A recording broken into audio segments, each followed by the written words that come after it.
Ассаламатсыздар ма? Мен осы кремді бір кремге отзыв тастайын деп едім. Бұл крем для тела с понтовым экстрактом дейді.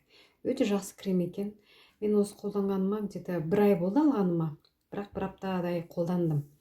Менде бір проблема болған жерім айтып кетейін. Осы тазобедреное место бар ғой, мына жақта вот аяқтың басталуы, тазобедреное место, мына жерде вот не бар. Как сказать, связка, да, вот здесь вот басқанда аяғым ауырып отыратын да, былай шаг жасағанда ауыратын, жүгіргенде осы жерлер ұстап қалатын да, осы жерім ұстап қалатын да, жібермей алатын. Содан кейін аяғымды сүйреп жүретін.